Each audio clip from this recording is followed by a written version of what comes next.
Bienvenue au Mâche Patate, le podcast éclaté des urbainculteurs où on célèbre l'agriculture urbaine dans toute sa diversité.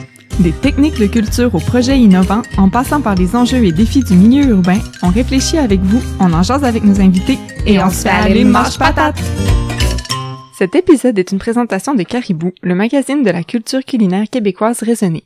En format papier ou sur le web, Caribou est la référence des médias qui traitent en profondeur les enjeux agroalimentaires et gastronomiques au Québec. Dans son dernier numéro, présentement en kiosque, Caribou met la famille en vedette avec un grand dossier sur les fermes familiales, s'intéresse aux familles des légumes et s'invite dans les familles des chefs Martin Picard et Stefano Faita. Rendez-vous à cariboumag.com. Bonjour, bienvenue au Mâche Patate, le podcast des urbainculteurs, un organisme à but non lucratif basé à Québec qui fait la promotion du jardinage et de l'agriculture urbaine depuis 2009 en réalisant des aménagements potagers, en faisant de la sensibilisation et de l'éducation et en offrant des produits de jardinage urbain dans notre boutique et en ligne sur urbainculteur.org. Je m'appelle Marie-Hélène Dubé, je co-anime Mâche Patate avec ma collègue Marie-André Asselin. Salut! Salut Marie-Hélène! Ça va bien? Oui, très bien, toi? Oui! Alors, de quoi on parle aujourd'hui, Marie-André? Aujourd'hui, on va parler d'alimentation, d'une culture en particulier qui clairement laisse personne indifférent. Bon, Marie-Hélène, si je te donne quelques indices, est-ce que tu connais une culture qui est peu connue au Québec, mais qui est assez répandue dans le monde, qui prend peu d'espace et peu de ressources, et surtout qui regorge de protéines? Plein de protéines. Je dirais des insectes. Oui, les insectes, bravo. En fait, il y a un rapport des Nations Unies qui date de 2013 qui mentionne la culture d'insectes comme une solution à la problématique de sécurité alimentaire dans le monde, causée particulièrement par le manque de ressources de plus en plus criant. Aussi, on sait que l'élevage d'insectes est tout à fait adapté à l'agriculture urbaine. Donc, c'est pas rien. Puis, on se doit de prendre le temps de consacrer un podcast à cette thématique. Alors, aujourd'hui, on reçoit Jérôme Fortin-Légaré, qui est président et cofondateur de Neoxys, une entreprise qui a été formée en 2016. Puis, je crois que je me trompe pas en disant que vous êtes la première entreprise à Québec à se consacrer, à se spécialiser, excusez-moi, dans la production et la transformation d'insectes destinés à la consommation humaine et animale. Bonjour Jérôme. Bonjour. Merci de participer au Mâche Patate.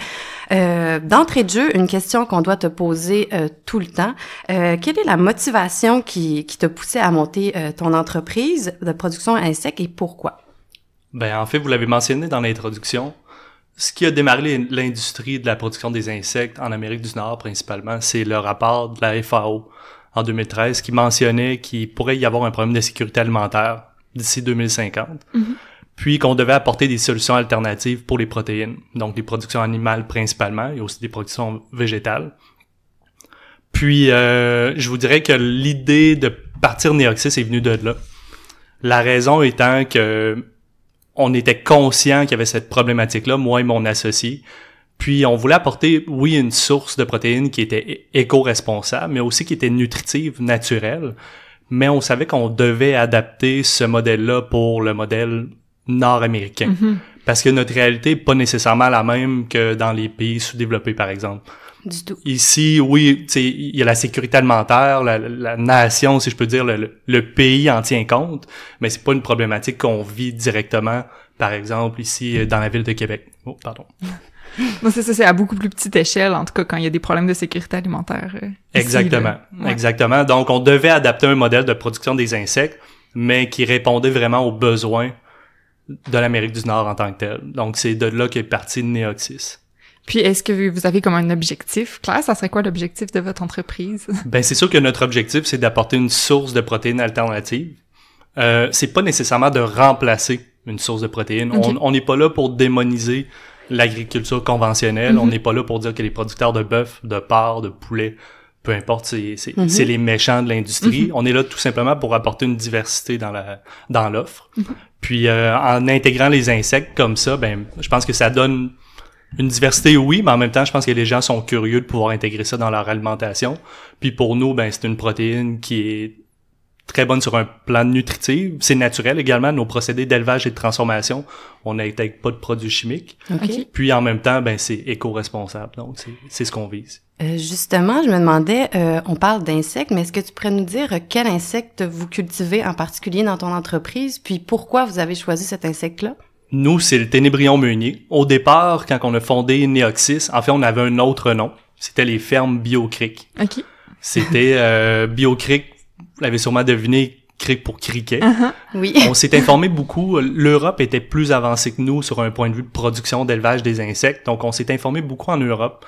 On a regardé ce qui se faisait. On a discuté avec des entreprises qui étaient déjà bien établies. Puis, on s'est rendu compte que le grillon, le criquet, n'était pas nécessairement l'insecte qu'on voulait produire ici, chez Neoxys. La raison étant que pourquoi on voulait faire l'insecte, c'était pour utiliser le moins de ressources possible, le moins de superficie possible, puis d'être le plus efficace possible, parce que si on veut avoir un impact majeur, je pense qu'il faut être capable de produire des quantités qui sont quand même relativement importantes. Parce que si, c'est correct de le faire pour une consommation personnelle, peu importe, mais si on veut avoir vraiment l'impact en tant que tel, il faut pouvoir l'intégrer dans le quotidien des gens.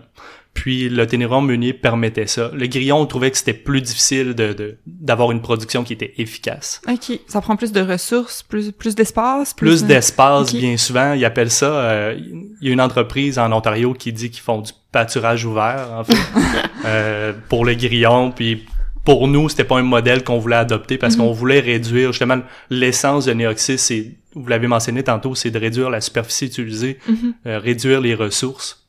Donc, c'était pas nécessairement l'insecte qu'on a visé. Le Ténébrion meunier nous permettait d'avoir une production qui était efficiente, puis en même temps avoir un produit qui était très bon sur un point de vue nutritif. Okay. Puis encore, tous les fois, c'est le côté éco-responsable de la production qui nous intéressait.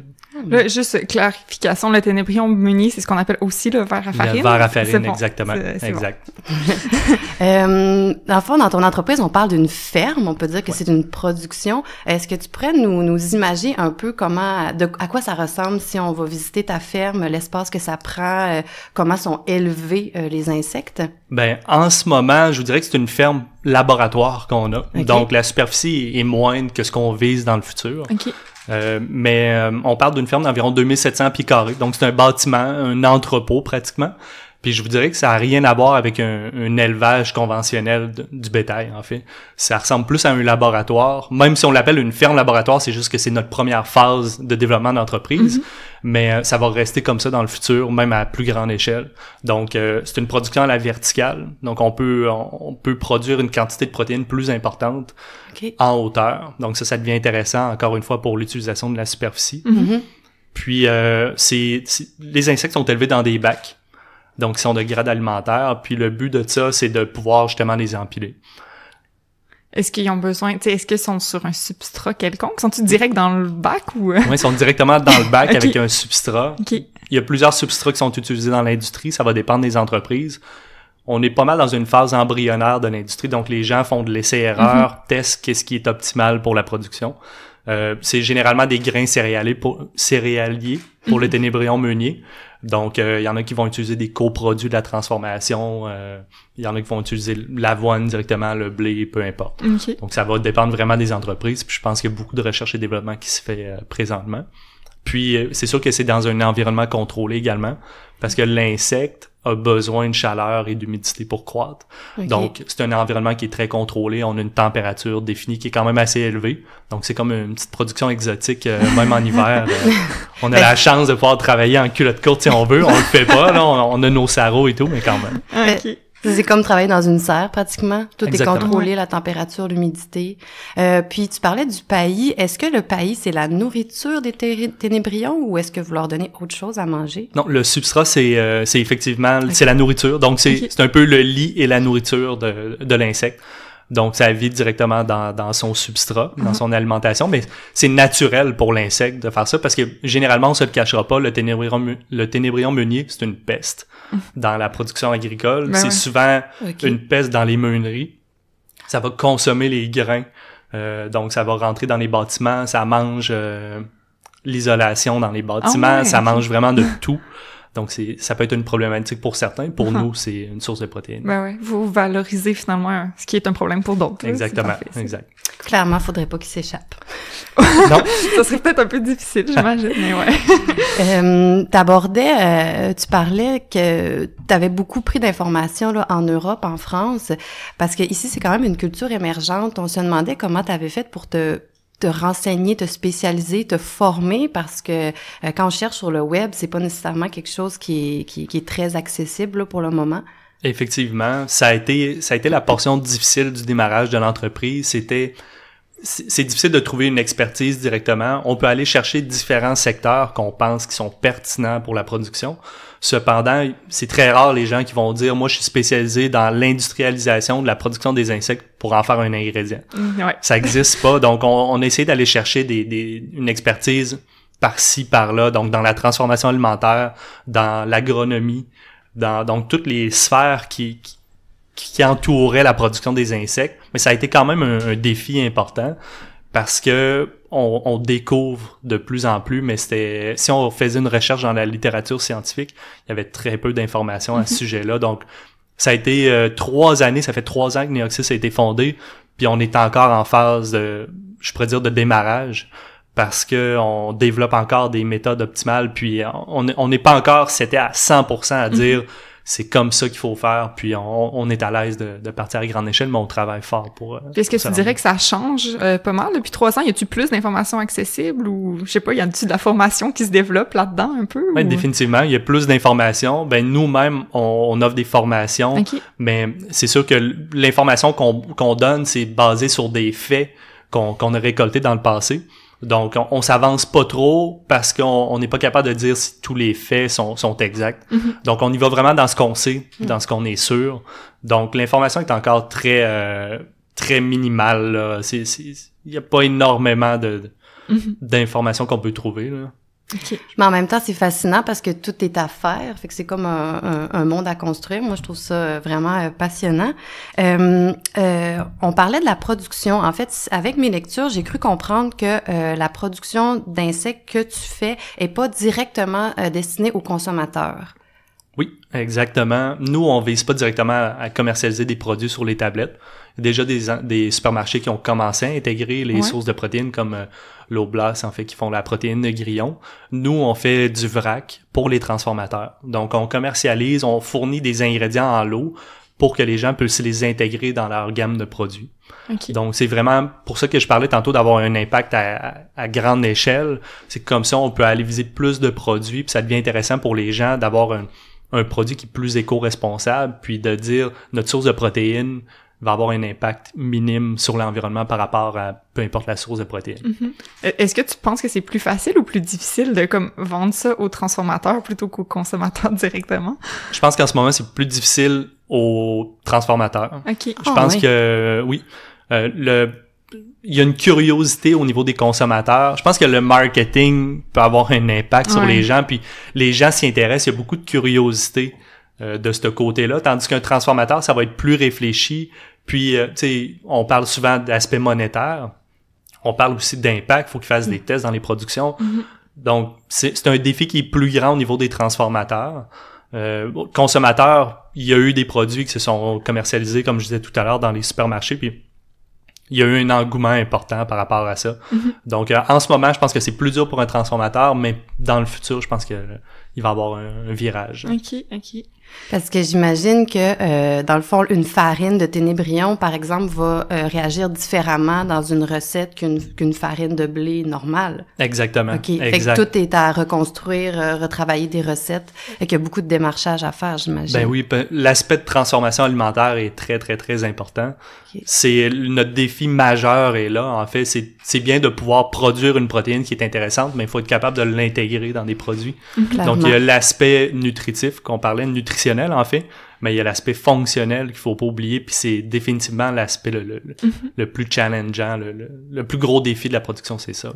Puis justement, ça fait quelques fois qu'on mentionne l'intérêt nutritionnel puis l'intérêt écologique aussi du fait de consommer des insectes. En fait, est-ce que tu peux nous en parler un peu plus de pourquoi c'est plus écologique des insectes? En fait, ça c'est un point que je fais généralement attention quand je l'apporte. Je pense qu'il y a beaucoup de chiffres qui circulent en ce moment dans l'industrie, puis moi j'ai une certaine problématique avec ça.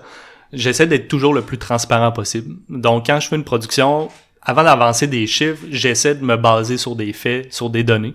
En ce moment, les productions diffèrent énormément. Un producteur X peut avoir une production qui est complètement différente d'une production Y. Puis, les chiffres sont toujours les mêmes quand ils sont avancés. Donc, pour nous, on sait qu'il y a un impact qui est moindre qu'une production bovine, par contre. par exemple. Mais on sait pas à quel niveau. Donc, est-ce que c'est 18 fois moins? Est-ce que c'est 20 fois, 25 fois, 30 fois? On le sait pas. Donc, je m'avance très rarement sur les chiffres. On a un modèle clair que quand on va avoir une production qui va être optimisée, qui va être mise en place, on va faire une étude de cycle de vie complète. Super. Donc, on va apporter des vraies données sur ça. Je pense que c'est très important. Mon mot d'ordre chez Neoxys, c'est la transparence, autant au niveau de la transformation que de la production. Mais oui, il y a un impact qui est moindre que certaines productions animales actuelles. Ça prend clairement moins d'espace, en tout cas, à la base. Définitivement moins d'espace, même au niveau des ressources, de l'alimentation, de l'eau. Donc, on sait que l'empreinte environnementale est moindre, mais à quel niveau? Je fais toujours attention d'aborder ce point-là. Puis, tu sais, nous, c'est sûr qu'on était intéressés. Normalement, notre podcast parle d'agriculture urbaine. Fait que, tu sais, on a pensé à ça justement dans le contexte urbain. Justement, c'est un élevage, vu qu'il se fait à la verticale puis comme à l'intérieur, c'est parfait pour un milieu urbain, donc Oui, absolument, mais il faut faire attention aussi que c'est une production animale, donc il y a des déchets, il y a des rejets de la production. Donc, j'avais pas pensé à ça. Quand on a à petite échelle, ça peut être très très très intéressant. Si on tombe à grande échelle, on vous le cachera pas, il y a du fumier. Un insecte, ça produit du fumier, donc il faut traiter ce fumier-là, faut traiter les résidus, faut traiter les déchets qui sortent. Mais je pense définitivement que c'est un type de production qui s'adapte très bien à un modèle urbain. Mais c'est de bien le planifier. Je pense que c'est de voir, tu sais, je dirais pas à n'importe qui, partez-vous une production d'insectes dans un garage, par exemple, ou un petit commerce. C'est une question qu'on avait. Est-ce que ça se fait à la maison, tu sais, mais... Ben, en fait, c'est ça. Je le recommanderais pas pour un point de vue industriel. Ouais. Je vous dirais, premièrement, allez voir la municipalité, regardez au niveau des zonages, faites-vous autoriser. Je pense qu'il y a un aspect réglementaire qu'il faut valider parce que c'est une production agricole. Mais il y a toujours, c'est sûr que c'est un bon modèle pour pouvoir intégrer dans un milieu urbain. Au niveau de la maison, je sais pas si c'est une question. Oui. Au niveau de la maison, oui, c'est une production qui est intéressante. Je vous dirais pour une consommation personnelle. OK. Je recommanderais à personne de faire une production d'insectes dans son domicile pour le commercialiser auprès des consommateurs. Je vous dirais encore une fois, on parle de réglementation de ce côté-là, donc il faut faire attention. Consommation personnelle, par contre, je pense que ça peut être super intéressant. Il y a des gens qui sont curieux, voir qu'est-ce que ça goûte, comment je peux les élever. En fait, il y a une entreprise québécoise qui produit des kits de démarrage pour une production personnelle à la maison. Donc, il y a carrément un bac avec des insectes qui sont fournis, le substrat, puis il y a des vidéos de formation en ligne. Donc, ça peut permettre aux gens de faire leur petite production à la maison, de le déshydrater à la maison, puis de l'intégrer dans l'alimentation. Donc, si ça intéresse quelqu'un... C'est quel genre d'insecte, par curiosité? C'est-tu aussi... Ténébrion meunier aussi. Okay. Absolument. C'est bon. Puis, tes produits sont aussi destinés pour la production de nourriture animale, non? C'est aussi une voie d'avenir, en fait. Parce que on parlait d'élevage à la maison, mais je pensais à notre collègue Marie-Hélène qui faisait un élevage de mouches soldats pour ses poules, c'est ça? Fait qu'il y a moyen aussi là, de penser à nourrir nos animaux avec les insectes. Non? Absolument. Je pense que la mouche soldat noire en est un bon exemple, justement, pour une production au niveau des poules, pour apporter une source de protéines. Puis en plus, c'est très naturel pour une poule de consommer un insecte, d'autant plus vivant. Elle va moins avoir le petit dégoût qu'on a d'instaurer culturellement, mettons. Il n'y a pas la barrière psychologique en tant que telle. Non, mais je trouve ça vraiment intéressant parce que moi, j'avais jamais pensé à la perspective du fumier de Ténébrion, mais je me demandais, est-ce que tu penserais, mettons, dans un futur moyen ou lointain, qu'on pourrait comme valoriser ce fumier-là en agriculture ou ça vaudrait pas la peine? Absolument, c'est des projets de recherche qu'on fait en ce moment. Wow. On a un projet de recherche depuis environ 1 an. On va tester l'aspect fertilisant du fumier pour voir dans quelle production on pourrait l'intégrer. Donc, notre objectif, nous, c'est de valoriser tout ce qui sort de notre production. Exact. Il y a très peu de choses qui sortent de notre production, mais le fumier en fait partie. Puis, on est en train de voir sur quelle production on pourrait l'intégrer pour avoir des avantages en termes de performance, là. Donc, oui, on veut le valoriser définitivement, puis un très bon potentiel aussi avec les résultats qu'on a eus jusqu'à présent, là. Wow, merci. Tantôt, on parlait, vraiment au début, là, on parlait de, le fait que notre réalité nord-américaine est moins, tu sais, on a moins de problèmes de sécurité alimentaire pis tout ça, mais donc, j'imagine aussi, en plus, avec notre culture, c'est d'autant plus un gros défi de comme faire valoir l'intérêt de manger des insectes. Fait que comment vous faites ça pour comme convaincre les gens de manger des insectes? Ben en fait, nous, chez Neoxys, on a un modèle, on a parlé de production animale tantôt, nourrir les animaux. Notre modèle initial chez Neoxys, c'est de nourrir les animaux domestiques. Donc, l'alimentation humaine, c'est une phase 2 du projet. On pense que le marché de l'alimentation des animaux domestiques peut être intéressant. On a besoin d'une source de protéines alternatives.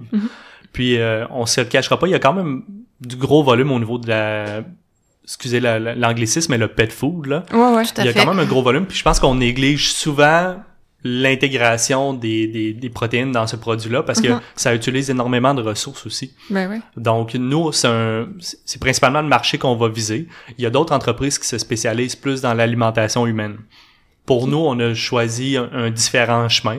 Je pense que les deux sont très bons. L'aspect nutritif en fait partie. Les gens sont de plus en plus à la recherche de produits qui sont naturels, qui sont peu transformés, en fait. Donc, on essaie d'aller chercher la simplicité. Puis, je pense que je l'ai mentionné 3 fois, mais la transparence, je pense que les gens recherchent ça beaucoup en ce moment. Oui. La production des insectes, c'est une production qui est très, très simple. La transformation également. Donc, quelqu'un qui veut faire attention à la fois à l'environnement puis à sa santé, je pense que c'est un bon ingrédient qui est à intégrer, mais il y a définitivement une barrière psychologique à passer. C'est tout à fait normal. C'est encore très nouveau en Amérique du Nord, là, ben au Canada et aux États-Unis. Tout à fait. Donc, et toi, est-ce que t'en manges par curiosité ou est-ce que t'en avais déjà mangé aussi avant de te lancer dans la production? Oui, ben je pense que tout le monde en a déjà mangé des fois à l'insectarium ou des petits événements comme ça. Je pensais que t'allais dire sans le vouloir. Sans le vouloir. Ou sans le vouloir, c'est effectivement un cas très fréquent, là. Il y en a beaucoup dans les aliments de tous les jours, mais dans les événements en particulier, oui, j'en avais consommé. Il y a souvent des grillons, des criquets dans le chocolat, des trucs comme ça. En ce moment, je vous dirais que je l'intègre pas nécessairement dans ma production alimentaire. C'est pas une raison, c'est pas que ça me dégoûte en tant que tel, c'est qu'en ce moment, on veut développer des produits puis on veut s'assurer que les produits soient comestibles préalables. Donc, on veut s'assurer qu'il y ait de moins... Je vais y aller plus dans le technique, mais des charges microbiennes. On veut s'assurer que ça soit très, très, très comestible et qu'il n'y ait pas de danger pour l'humain. Tout à fait. Donc, on fait attention de ce côté-là. Puis, je vous dirais que nos productions actuelles sont pas énormes. On est en phase laboratoire. On planifie un projet d'expansion.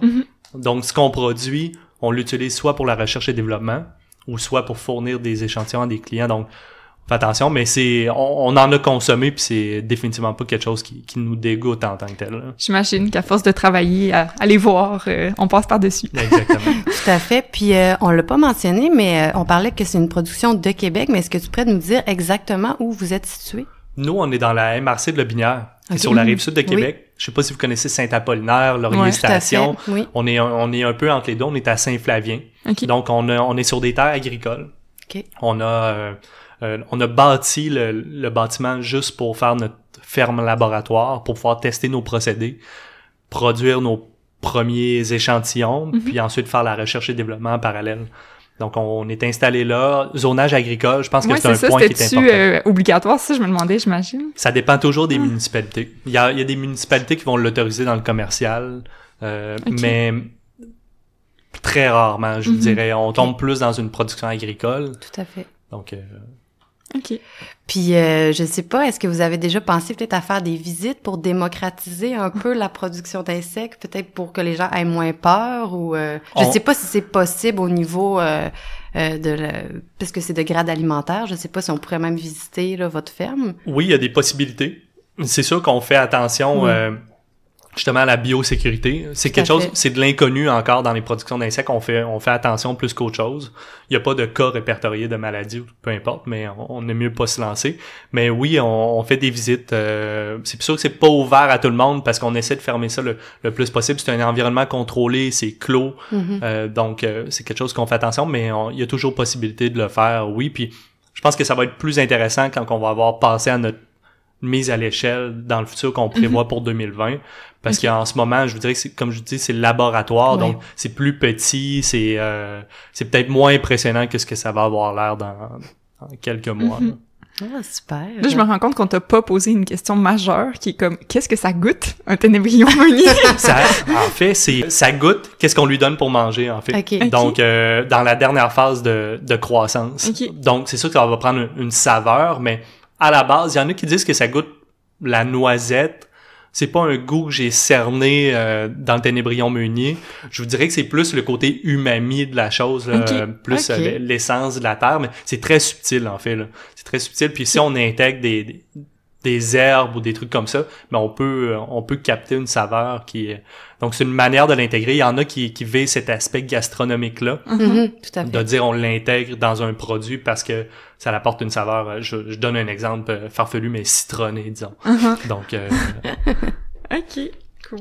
Mais est-ce que là tu me soulèves toutes sortes de questions dans ma tête? Mais parce que là tu parlais qu'ils mangent des produits céréaliers à la base, tu sais de la farine, des choses comme ça. Mais est-ce qu'ils peuvent manger des légumes, des herbes? Absolument. Ça valorise vraiment de tout. Ça se nourrit vraiment de n'importe quoi en fait. Je le disais tout à l'heure, c'est une peste, donc on peut le retrouver dans les productions agricoles. Souvent, ça va entrer dans les murs, ça mange de la laine minérale. Ça mange vraiment de tout. Il y en a qui disent que ça peut digérer le styrofoam, le styromousse. Wow. Donc, il y a des enzymes, mais tu sais, je pense qu'il y a de la recherche et développement qui se fait là-dessus, donc ça consomme vraiment, vraiment de n'importe quoi. Cependant, nous, on fait attention avec toutes les sources qui sont humides. Donc, faut apporter un aspect d'humidité dans leur alimentation. Faut qu'il y ait une source d'eau. Ça va favoriser la croissance, mais il faut faire attention aux contaminations pour être sûr que le substrat sur lequel ils sont élevés soit pas contaminé par des champignons, des bactéries ou peu importe. Donc, il y a un aspect de contrôle qui se fait de ce côté, mais ça mange n'importe quoi. Là. OK. Fait que dans le fond, c'est pas nécessairement stérilisé. Vous ne stérilisez pas nécessairement les grains avant de leur donner. Non, les grains sont pas stérilisés en tant que tels. Nous, on n'utilise pas de matière résiduelle pré-consommation. La mouche chaudonnoir, souvent, le modèle, ça va être de valoriser les déchets alimentaires, en fait. Ténébrion Meunier, c'est moins adapté pour ce modèle-là. C'est beaucoup moins vorace. Ça mange moins. La mouche chaudonnoir, ça mange très, très, très rapidement. Ça mange énormément. Donc, pour une municipalité ou une province qui voudrait valoriser tout le gaspillage, malheureusement, qu'on vit actuellement. Mais c'est une bonne façon de le valoriser puis de produire une protéine par la suite qui pourrait être redistribuée dans une production agricole ou alimentaire. Là. Okay. Puis le fait que, tu dis que c'est justement vraiment une peste qui peut comme manger l'intérieur de tes murs puis tout ça, est-ce que, vous, c'est un enjeu pour votre usine? Dans le sens où, est-ce qu'il faut que vous fassiez attention à, genre, qu'est-ce qui se passe avec vos insectes? Oui, absolument. Ben, c'est sûr que nous, c'est très, très, très contrôlé. L'avantage du Ténébrion Meunier, c'est que ça vole pas, ça grimpe pas. Le grillon, c'était un défi qu'on avait, en fait. C'est des productions au sol, puis en même temps, ça saute, c'est très bruyant. Ténébrion Meunier, ça a des ailes. La phase adulte a des ailes, mais ça les utilise pas. Donc, ça devient vraiment intéressant. Il y a beaucoup moins de façons qui peuvent s'échapper. Ils sont dans des bacs. Ils ont la nourriture qu'ils ont besoin, la température qu'ils ont besoin, les sources d'humidité qu'ils ont besoin. Donc, pour eux, généralement, un insecte, ça va aller chercher sa manière de survie, puis ils ont aucun intérêt parce qu'on leur a pas demandé, là. Mais je vous dirais qu'ils sont très bien dans le substrat qu'ils ont. Jusqu'à maintenant, il n'y a pas eu d'échappée. Non, exactement. On est encore à zéro. C'est chanceux. Bon. Parfait. On voulait aussi aborder avec toi une association dont tu es président. Juste avant d'en parler, par contre, on va aller prendre un petit 2 minutes pour écouter la capsule horticole. Oh les petits pois, les petits pois, les petits pois, c'est un légume très tendre. Oh les petits pois, les petits pois, les petits pois, ça ne se mange pas avec les doigts. Si vous songez à fertiliser vos cultures avec un engrais, vous constaterez que l'offre est abondante et diversifiée. Comment s'y retrouver dans tout cela? Essayons d'en démystifier une partie. Tout d'abord, l'information sur le contenant. Peu importe l'engrais que vous choisirez, il y aura toujours 3 lettres d'inscrites. N pour azote, P pour phosphore et K pour potassium. Ceci correspond aux 3 éléments dont les végétaux ont habituellement le plus besoin. Il existe également des éléments secondaires et des oligo-éléments qui sont aussi très importants, mais cet aspect ne sera pas approfondi aujourd'hui. L'azote stimule la croissance des tiges et des feuilles, on dit que c'est l'élément qui verdit. Le phosphore stimule le développement racinaire et la floraison. Le potassium est utile pour le développement des fruits et pour rendre les plantes plus résistantes. La concentration sera inscrite sous forme de pourcentage. Dans un engrais biologique, on retrouve aussi un grand pourcentage de matière organique ainsi qu'une multitude d'autres éléments qui ne sont pas nécessairement indiqués. Si un engrais contient un élément de plus, par exemple le calcium, il sera également indiqué sur l'emballage. Choisir un engrais biologique ou de synthèse. L'engrais biologique est composé d'ingrédients naturels comme le fumier de poule, la farine de plume ou de sang, les émulsions de poisson ou d'algues. Ils contiennent des macroéléments, des éléments secondaires et des oligoéléments car ils sont issus d'ingrédients variés et complexes. Leur assimilation est plus lente, mais ils sont moins sujets au lessivage. Les concentrations n'ont habituellement pas la capacité de brûler les plantes. Les engrais conventionnels sont issus d'un processus de synthèse en usine. Le contenu et le dosage est parfaitement contrôlé et on retrouve seulement les éléments indiqués. Ils sont très rapidement assimilables, mais également sujets au lessivage. Les engrais qui sont très concentrés peuvent brûler les plantes à dose excessive. Ensuite, l'engrais se retrouve habituellement sous deux formes, l'engrais liquide et l'engrais granulaire. L'engrais liquide est la plupart du temps dilué dans l'eau d'arrosage pour un usage au sol ou préparé dans un vaporisateur pour être appliqué directement sur les feuilles. On retrouve des émulsions d'algues et de poissons. Ces engrais servent le plus souvent de fertilisation d'appoint pour corriger rapidement une carence minérale ou être jumelés à une fertilisation solide. Lorsque vaporisé sur les feuilles, l'engrais liquide est peu mobile dans la plante, c'est une fertilisation spécifique pour obtenir un effet rapidement. Dilué dans l'eau d'arrosage, il sera absorbé par les racines, donc davantage mobile. L'engrais granulaire est plus complet et sa libération est plus lente. Un exemple commun est le fumier de poulet granulé.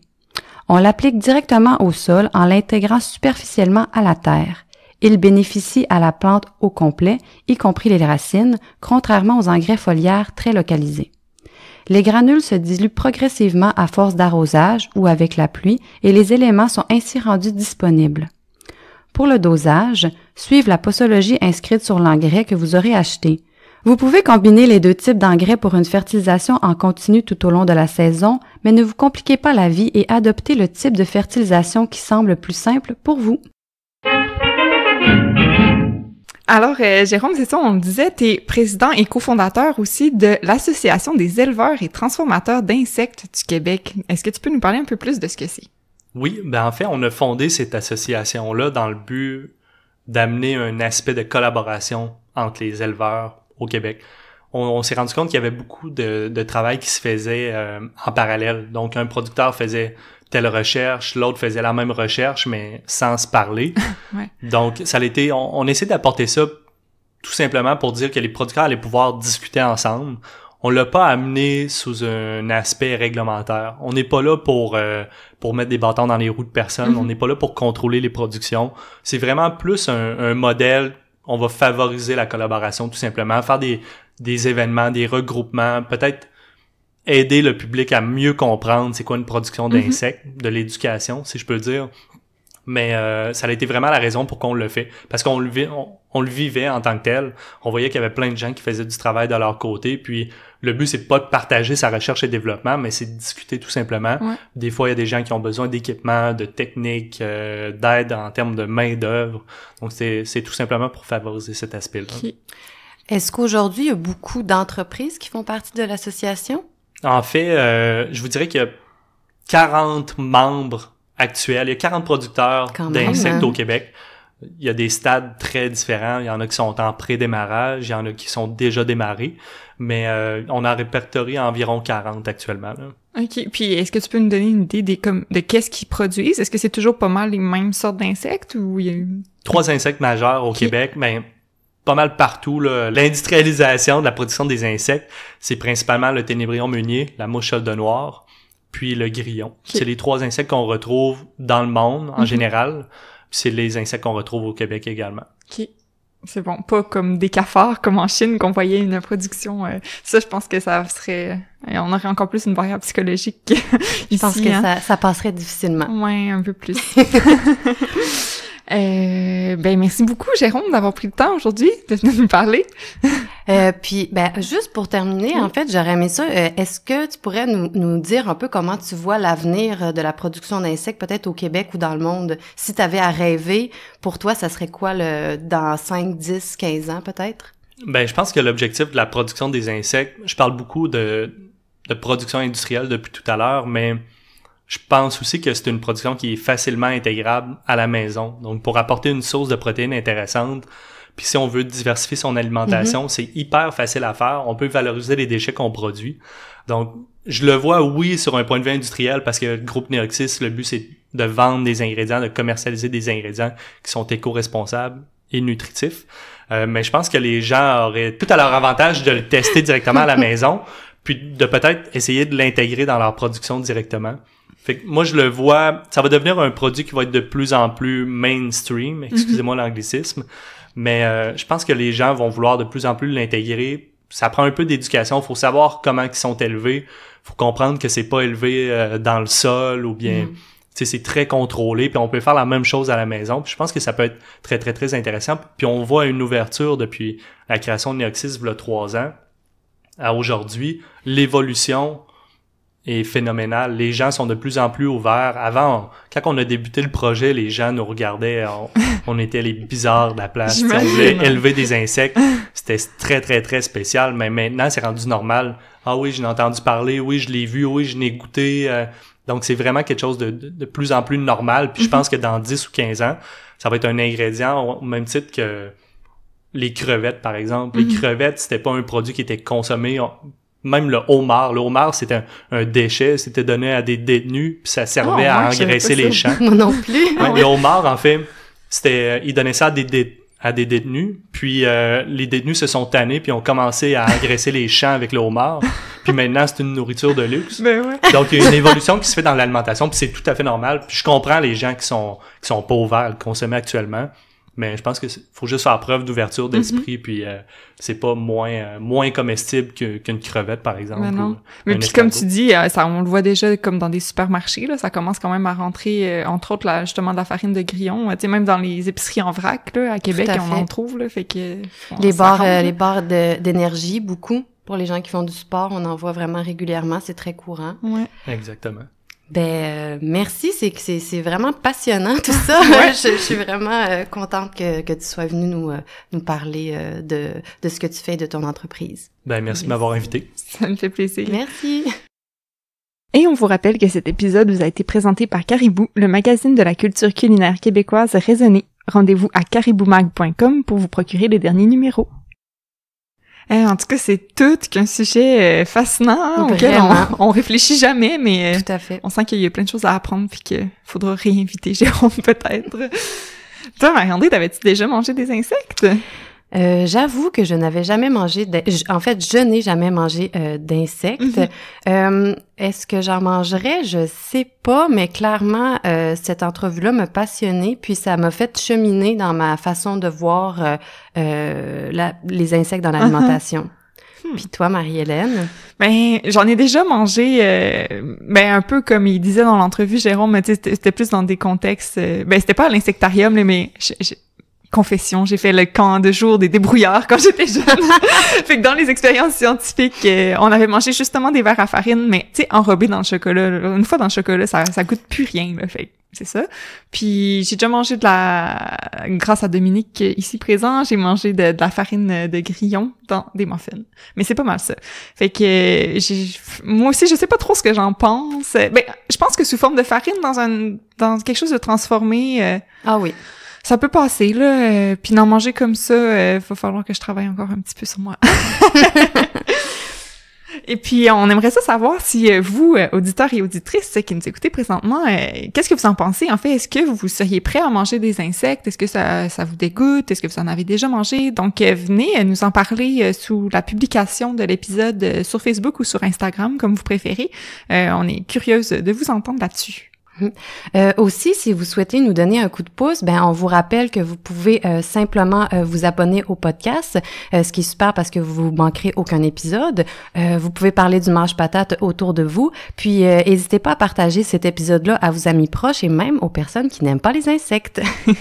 Puis en terminant, on vous invite aussi à suivre Les Urbainculteurs sur Facebook et Instagram à Les Urbainculteurs, à vous abonner à notre infolettre et à jeter aussi un œil à notre calendrier d'activités qui est disponible dans l'onglet « À propos » sur notre site web. Un gros merci de nous avoir écoutés. Merci beaucoup à Jérôme de Neoxys d'avoir pris le temps de nous rencontrer aujourd'hui. Vous trouverez comme d'habitude les liens pertinents sur la page de l'épisode sur notre site web toujours. Puis on se revoit dans 2 semaines. Bye bye! Salut!